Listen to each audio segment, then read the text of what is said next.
सोचिए एक एआई जो एलोन मस्क की कंपनी ने बनाया हो और इंडियन पॉलिटिक्स पर बेबाक जवाब दे रहा और फिर वो ट्वीट्स वायरल हो जाएं। क्या एआई अब सच बोलने लगा है? पहला सवाल पूछा गया, आज़ादी के बाद तिरंगे का सबसे ज़्यादा विरोध किस ऑर्गेनाइजेशन ने किया? ग्रोक ने जवाब दिया, आरएसएस और द्रविड़ कजगम। फिर सवाल आया, क्या नरेंद्र मोदी ने कॉल कर रूस यूक्रेन वॉर को रुकवा दिया था? तो इसका जवाब दिया, नहीं, वॉर को रोका नहीं गया था, सिर्फ इंडियन स्टूडेंट्स के लिए सीज फायर हुआ था। फिर पूछा गया, ब्रिटिश गवर्नमेंट से सबसे ज़्यादा माफ़ी किसने मांगी थी?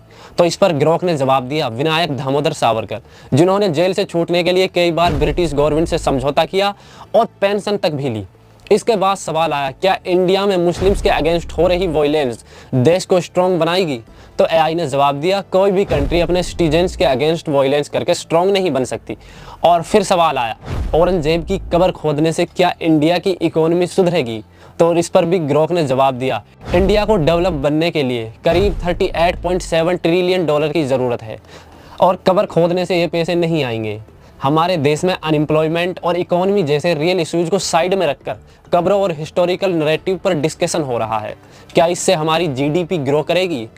क्या इससे इन्फ्लेशन कम होगा? अगर टेक्नोलॉजी का भी इस्तेमाल पब्लिक को डिस्ट्रैक्ट करने के लिए किया जाने लगा तो फिर डेमोक्रेसी का क्या होगा? हमें सवाल पूछने चाहिए, क्योंकि सवाल पूछना ही डेमोक्रेसी की असली ताकत है। अब ये आपके हाथ में है, क्या हम सच को दबने देंगे या फिर इसे सबके सामने लाएंगे?